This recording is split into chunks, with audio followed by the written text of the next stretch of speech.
Salut à tous et à tous, j'espère que vous êtes tous très bien et aujourd'hui on se retrouve pour une nouvelle vidéo, une vidéo assez spéciale. On va débriefer 5 matchs et pour chaque match il y aura 1 minute par match. Et c'est les 5 grands championnats, enfin ce qu'on appelle les grands championnats. Donc on commence directement avec la Ligue 1.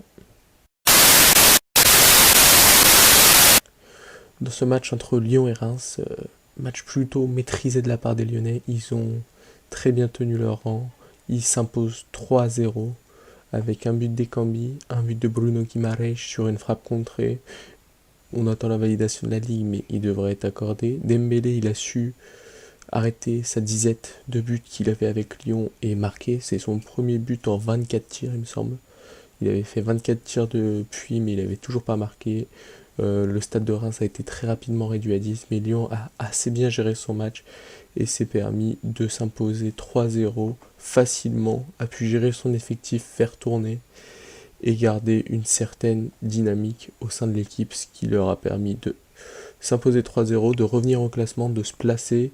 Ils sont à égalité de points avec Lille suite au match nul de Lille, ce qui est très important pour eux. Pour la course à la Ligue des Champions, ils sont qu'à 2 points du PSG, c'est rien du tout.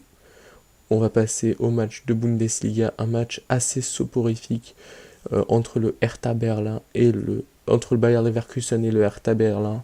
Malgré de nombreux absents du côté de Leverkusen, on s'attendait quand même à un meilleur match.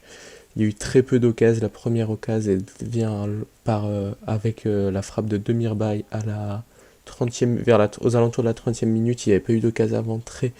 Le match était assez bloqué des deux côtés suite à la très bonne défense du Hertha qui voulait se rassurer après deux mauvais résultats, enfin après un mauvais résultat.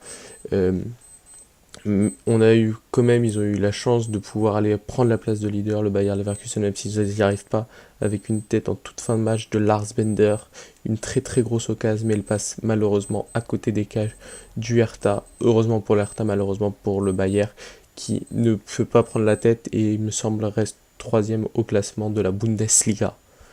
On va passer à l'Espagne avec le match entre la Real Sociedad et Villarreal. C'était un duel de penalty dans ce match. Il y a le but sur penalty de Gérard à la 6e avec une très bonne entrée de Villarreal dans ce match.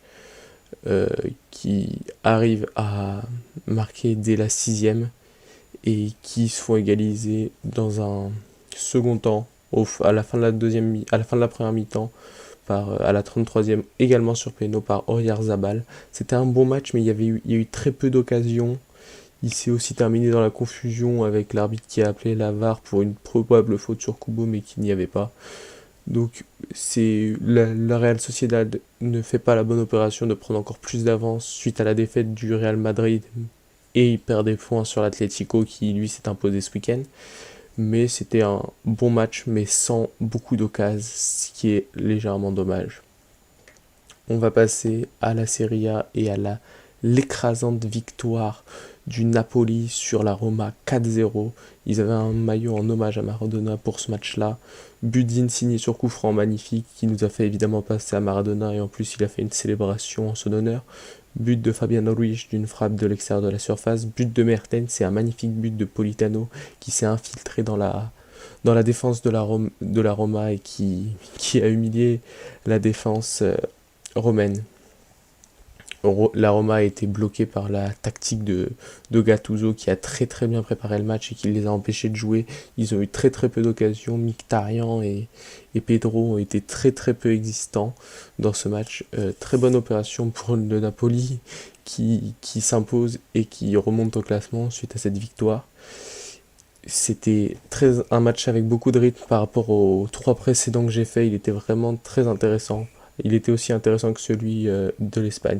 Et on va terminer avec pour moi l'un des matchs les plus intéressants du week-end, même si c'est pas celui où il y a eu le plus de buts, mais il y a eu un nombre d'occasions impressionnant entre Everton et Leeds United. Leeds United s'impose 1-0 en fin de match grâce à un but de Raphinha. Il y a eu des occasions de part et d'autre, ça allait d'un but à l'autre, le match avait un rythme énorme, incroyable, une qualité technique très élevée.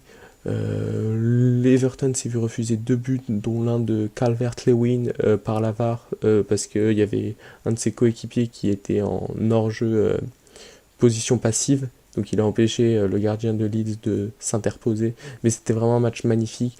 Mais sur le match, Leeds mérite quand même de s'imposer. L'équipe de Bielsa mérite de s'imposer contre celle d'Ancelotti. C'était un vrai duel d'entraîneurs. C'était très intéressant comme match. Je conseille à tous d'aller le voir ou le revoir parce que c'était vraiment un match très très beau. Et ça fait du bien de voir ça dans le football par rapport à d'autres matchs. Bon, j'espère que ce nouveau concept vous aura plu. C'était Tito Sport. Ciao, ciao. Et n'oublie pas de liker et de t'abonner.